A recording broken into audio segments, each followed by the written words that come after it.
Bismillahirrahmanirrahim. Qala al-musannif rahimahullah ta'ala wa nafa'ana bihi wa bi'ulumi fid dharain amin.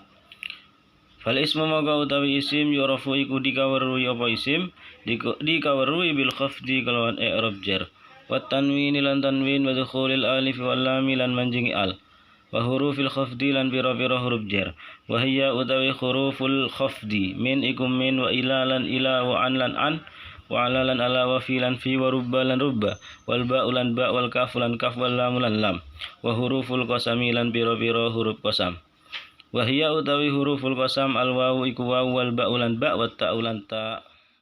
Bismillahirrahmanirrahim. Pada edisi kali ini saya akan menjelaskan tentang ciri-ciri atau tanda kalimat isim. Tadi disebutkan bahwasanya fal ismu yu'rafu bil khafdi wat tanwini wa dukhulil alif wal lam wa hurufil khafdi wa hiya min wa ila wa an wa ala wa fi wa rubba wal ba wal kaf wal lam wa huruful qasami wa hiya al waw wal ba wa ta'u. Maksudnya, ciri-ciri kalimat isim adalah yang pertama i'rab jar, yang kedua tanwin, yang ketiga kemasukan al, yang keempat kemasukan huruf jar. Yang pertama i'rab jar. Kita bisa ketahui bahwa kalimat tersebut adalah kalimat isim ketika kalimat tersebut ber-i'rab jar. Sebelum masuk ke pembahasan i'rab jar, sekilas saya akan menjelaskan tentang i'rab. Perlu kita ketahui bahwa i'rab itu sendiri ada 4. Yang pertama i'rab rafa, 2 nasab, yang ketiga jar, yang keempat jazm. I'rab itu sendiri artinya adalah perubahan akhir sebuah kalimat, seperti dari dhammah ke fathah, kasroh atau ke sukun. Seperti lafaz jaa zaidun dan darabtu zaidan. Di contoh ini lafaz yang asalnya zaidun menjadi zaidan, itulah yang namanya i'rab. Untuk mempermudah, anggap saja rafa adalah dhammah, nasab fathah, jar adalah kasroh, jazm adalah sukun. Karena memang dhammah fathah kasroh sukun ini adalah alamat asli dari masing-masing i'rab rafa, nasab, jar dan jazm. Contoh marartu bi zaidin.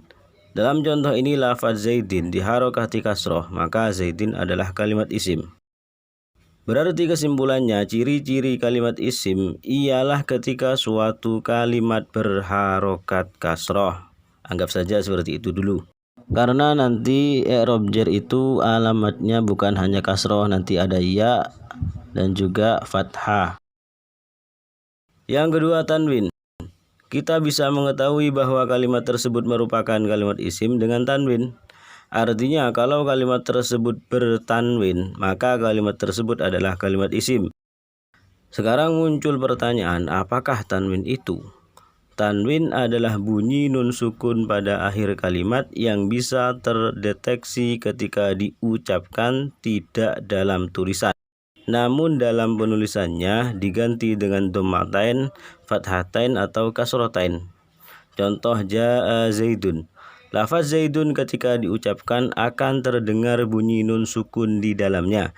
Akan tetapi nunnya tidak terlihat ketika ditulis, karena tidak boleh ditulis dengan zaidun dengan nun sukun setelah dal. Sebagai gantinya maka didatangkanlah dhammatain menjadi zaidun dengan dhammatain di atas dal, bukan ditulis dengan nun sukun setelah dal. Kesimpulannya, karena lafaz zaidun ada tanwinnya, maka zaidun adalah kalimat isim. Yang ketiga, kemasukan al. Jika sebuah kalimat kemasukan al, maka sudah dipastikan kalimat tersebut adalah kalimat isim. Contoh lafaz ar-rajulu. Sebelum kemasukan al, asalnya adalah rojulun. Tanda isimnya adalah tanwin.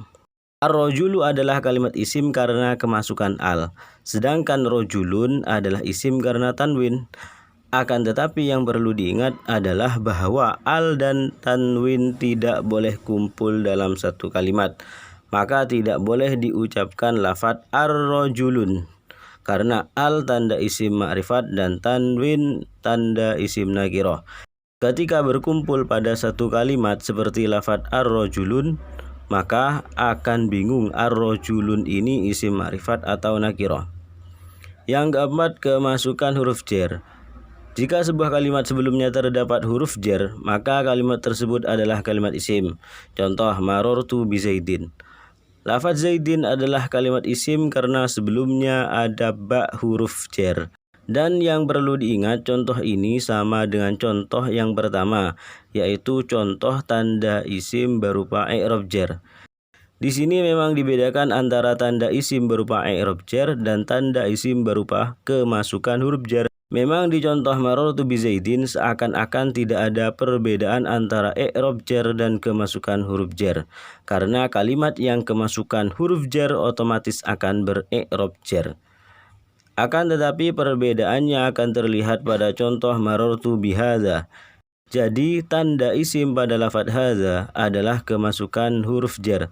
Tidak bisa dikatakan bahwa hadza tanda isimnya adalah i'rab jar karena hadza adalah isim isyarah, sedangkan isim isyarah hukumnya mabni, artinya tetap dan tidak berubah. Beda dengan lafadz Zaidin yang bisa berubah menjadi Zaidun ataupun Zaidan. Sedangkan hadza selamanya akan dibaca sebagai hadza, jadi tidak bisa ber-i'rab jar. Contoh kesemuanya terdapat pada ayat laqad khalaqnal insana fi ahsani taqwim. Lafadz ahsani kalimat isim karena i'rab jar.